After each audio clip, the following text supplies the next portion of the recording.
오늘 우리에게 주시는 하나님의 말씀은 출애굽기 5장 15절에서 6장 1절입니다. 하나님의 말씀을 봉독하겠습니다. 이스라엘 자손의 기록원들이 가서 바로에게 호소하여 이르되 왕은 어찌하여 당신의 종들에게 이같이 하시나이까? 당신의 종들에게 짚을 주지 아니하고 그들이 우리에게 벽돌을 만들라 하나이다. 당신의 종들이 매를 맞사오니 이는 당신의 백성의 죄니이다. 바로가 이르되 너희가 게으르다 게으르다. 그러므로 너희가 이르기를 우리가 가서 여호와께 제사를 드리자 하는도다. 이제 가서 일하라. 짚은 너희에게 주지 않을지라도 벽돌은 너희가 수량대로 바칠지니라. 기록하는 일을 맡은 이스라엘 자손들이 너희가 매일 만드는 벽돌을 조금도 감하지 못하리라 함을 듣고 화가 몸에 미친 줄 알고 그들이 바로를 떠나 나올 때에 모세와 아론이 길에 서 있는 것을 보고 그들에게 이르되 너희가 우리를 바로의 눈과 그의 신하의 눈에 미운 것이 되게 하고 그들의 손에 칼을 주어 우리를 죽이게 하는도다. 여호와는 너희를 살피시고 판단하시기를 원하노라. 모세가 여호와께 돌아와서 아뢰되 주여 어찌하여 이 백성이 학대를 당하게 하셨나이까? 어찌하여 나를 보내셨나이까? 내가 바로에게 들어가서 주의 이름으로 말한 후로부터 그가 이 백성을 더 학대하며 주께서도 주의 백성을 구원하지 아니하시나이다. 여호와께서 모세에게 이르시되 이제 내가 바로에게 하는 일을 내가 보리라. 강한 손으로 말미암아 바로가 그들을 보내리라. 강한 손으로 말미암아 바로가 그들을 그의 땅에서 쫓아내리라. 아멘. 오늘은 바로의 작전, 하나님의 작전이라는 제목으로 함께 말씀을 나누겠습니다. 오늘 본문에는 이스라엘 백성들을 노예로 삼고 있는 바로의 통치 방식이 소개됩니다. 당시 애굽의 노동자 감시 체제는 5장 6절 말씀을 통해서 알 수 있습니다.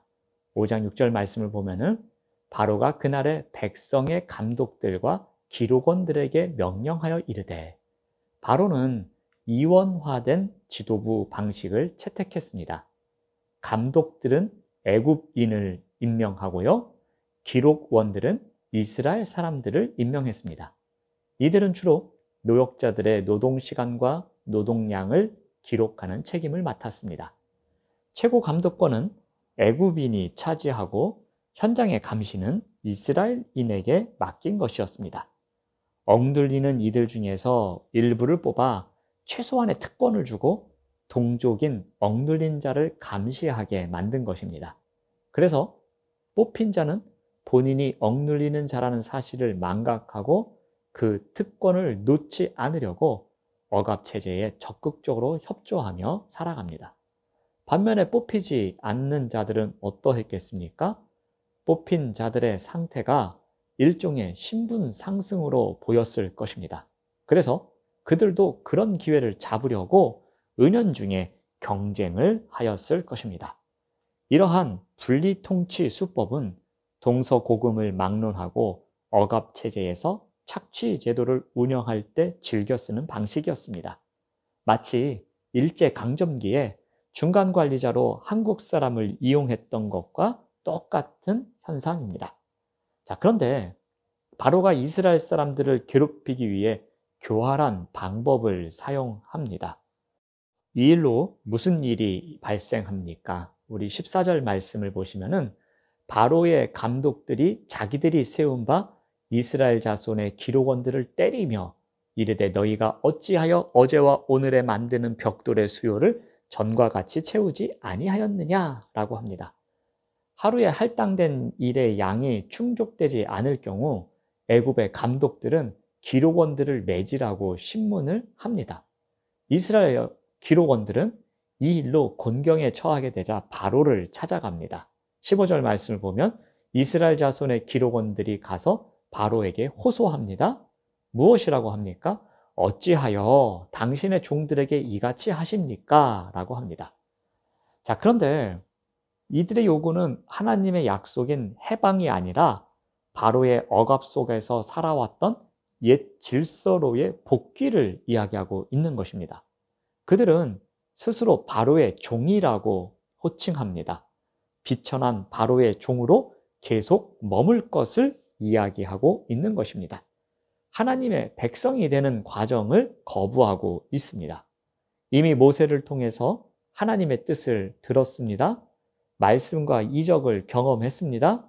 그러나 아직도 스스로 노예라고 생각하고 있는 것입니다. 더군다나 지금 일어나고 있는 잘못된 현상의 원인이 바로가 짚을 주지 아니한 것 때문이 아니라 백성들의 죄라고 이야기를 합니다. 그들은 이미 현실에 길들여져 있던 것입니다. 현실이 주는 편안함과 기득권에만 안주하려 하고 있습니다. 이러한 기록원들을 향하여 바로는 여기서 멈추지 않고 자신이 내린 명령을 한 번 더 확고히 합니다. 17절 말씀을 봅니다. 바로가 이르되 너희가 게으르다 게으르다.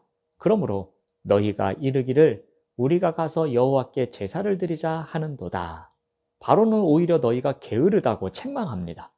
바로는 기록원들의 호소에 귀를 기울이지 않고 여호와께 제사를 드리고자 하는 말이 나오는 것 자체가 게으름의 증거라고 말하면서 벽돌을 만들라고 요구합니다. 바로의 작전은 성공합니다. 19절 말씀을 봅니다. 기록하는 일을 맡은 이스라엘 자손들이 너희가 매일 만드는 벽돌을 조금도 감하지 못하리라 함을 듣고 화가 몸에 미친 줄을 알게 됩니다. 이스라엘 기록원들은 자신들의 등줄기를 오싹하게 만드는 사태를 직감합니다. 그것은 그들에게 화가 미칠 것이다라는 것도 알게 됩니다. 그들은 바로에게 반감과 노여움을 사게 된 이유가 모세와 아론 때문이라고 생각합니다. 왜 이런 일을 당해야 하는지 몹시 화가 났습니다. 그리고 원망의 대상을 찾습니다. 그런데 때마침 그들 앞에 모세와 아론이 있는 것입니다. 그들은 모세와 아론을 보고 크게 분노하며 불평과 원망을 퍼붓습니다. 21절 말씀을 봅니다. 그들에게 이르되 너희가 우리를 바로의 눈과 그의 신하의 눈에 미운 것이 되게 하고 그들의 손에 칼을 주어 우리를 죽이게 하는도다. 여호와는 너희를 살피시고 판단하시기를 원하노라. 기록원들은 세 가지를 이야기합니다. 하나는 너희가 우리를 바로에게 미운 것이 되게 했다라는 것입니다. 역겨운 냄새와 같은 존재가 되도록 너희들이 그렇게 만들었다라고 이야기합니다. 또 하나는 바로가 자신들을 죽게 만들었다라는 겁니다. 이 일을 모세와 아론이 했다고 원망합니다. 그래서 그들은 또 하나 무엇을 얘기합니까? 모세와 아론이 여호와의 판단을 받기를 호소합니다. 바로의 작전이 무엇입니까? 이스라엘의 기록원들을 바로 편에 서게 만드는 것이었습니다. 즉 모세와 아론과는 적대자의 위치에 놓이게 하는 것입니다. 이것은 이스라엘 공동체에 심각한 분열이 생기도록 하는 것이었습니다. 바로의 작전이 성공한 것처럼 보입니다. 그렇지만 이 작전 너머에는 하나님의 작전이 있었습니다. 모세는 전혀 실현 가능성이 없는 요구를 내걸어 일만 힘들어졌다고 비방하는 동족들의 이야기를 듣습니다. 이스라엘 백성의 눈에는 하나님의 손안에 있다던 칼이 실제로는 바로의 손에 놓여 있는 것으로 보입니다. 모세는 큰 좌절과 회의감을 느낍니다. 그래서 어떻게 합니까? 22절 말씀을 보시면 주여 어찌하여 라면서 두 번 반복하여 외칩니다. 모세는 바로가 순순히 이스라엘 백성을 보내주지 않을 것이라고 알고 있었습니다. 하나님의 개입이 구원의 시작이 아니라 불행의 시작으로 느껴질 수 있는 순간이었습니다. 처음부터 바로와 이스라엘 백성들에게 일방적으로 끌려가게 된 모양새입니다. 모세는 절망의 상황에서 자신의 임무를 의심할 수밖에 없었습니다. 그럼에도 불구하고 모세는 하나님께 매달릴 수밖에 없었습니다. 이때 하나님의 응답이 주어집니다. 6장 1절 말씀을 봅니다. 여호와께서 모세에게 이르시되 이제 내가 바로에게 하는 일을 내가 보리라. 강한 손으로 말미암아 바로가 그들을 보내리라. 강한 손으로 말미암아 바로가 그들을 그의 땅에서 쫓아내리라. 하나님의 작전이 무엇입니까? 하나님은 모세의 시선을 바로와 이스라엘 백성에게서 하나님의 하시는 일로 돌리게 합니다. 즉 모세의 무능력 속에서 오히려 하나님의 권능이 있음을 다시 한번 드러나게 하십니다. 모세의 기도에 대한 하나님의 응답은 강한 손이었습니다. 바로에게는 제국의 힘과 노련한 정치 경험에서 오는 치밀한 작전이 있었습니다. 바로의 작전은 제국의 힘에서 나오는 것이었습니다. 하지만 하나님의 작전은 그보다 더 강한 손에서 나오는 것이었습니다. 하나님의 강한 손은 창조주의 손이요, 세상의 강함을 이겨내는 손이요, 우리에게 힘을 주는 손입니다. 하나님의 강한 손을 2번이나 강조하십니다. 하나님은 강한 손을 통해 이스라엘의 해방은 사실 협상이라는 모세의 노력이 아닌 여호와 하나님의 개입으로 성취되는 것임을 깨닫게 하신 것입니다. 이것이 바로 하나님의 작전이었습니다. 우리를 향한 하나님의 작전 또한 이와 똑같습니다. 절망적인 상황에서도 주변 상황 너머에 계시는 하나님을 볼 수 있도록 시선을 돌리는 것입니다. 우리의 무능함에 머물지 않고 하나님의 강한 손을 바라보게 하십니다. 우리의 약함에 주저앉는 것이 아니라 하나님의 강한 손을 바라보며 다시 힘을 낼 수 있도록 하시는 것이 하나님의 작전이었습니다.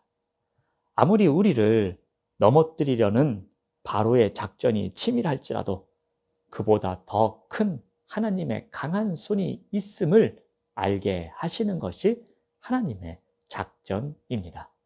이러한 작전에 힘입어 살아가는 존재가 바로 그리스도인입니다.